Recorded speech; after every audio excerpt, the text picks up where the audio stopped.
প্রথমে আমি তেঁতুলটাকে ভালো করে জলে ভিজিয়ে নেব। ভালো করে জলে কষলিয়ে নিতে হবে।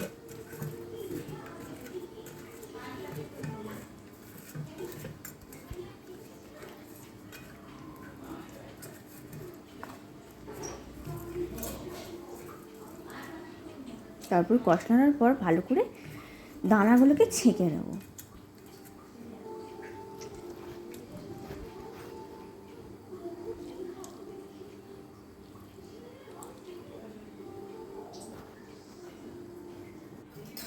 ছেঁকে নেওয়ার পর কড়াইতে এবার সরিষা তেল দেব। সরিষা তেলটাকে ভালো করে গরম করে নিতে হবে। গরম হয়ে গেলে, তেলটা আমার ভালো মতো গরম হয়ে গেছে, তারপর আমি একটা কাঁচা লঙ্কা ফোড়ন দিলাম। লঙ্কাটা ভালো করে ভাজা হয়ে গেলে, ভালো মতো ভাজা হবে,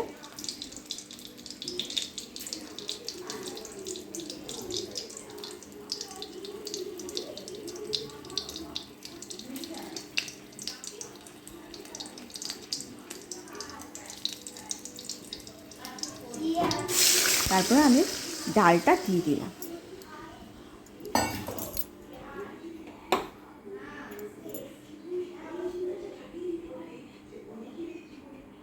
ডালটা দেওয়ার পরে ভালো করে একটু শুকনো শুকনো করে নিই।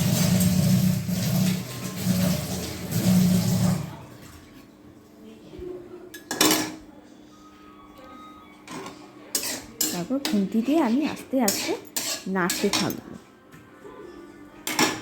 নাড়ার পরে তেঁতুল গোলা জলটা আমি এবারে দিয়ে দিলাম। এবার খুন্তি দিয়ে আমি আস্তে আস্তে ডালটাকে যতক্ষণ না শুকনো হচ্ছে ভালো মতো, এইভাবেই আমি নাড়তে থাকবো। নাড়তে নাড়তে ভালোভাবে আমার ডালটা শুকনো হয়ে এসছে, প্রায় শুকিয়ে গেছে। এবারে আমার ডাল মাখানি রেডি।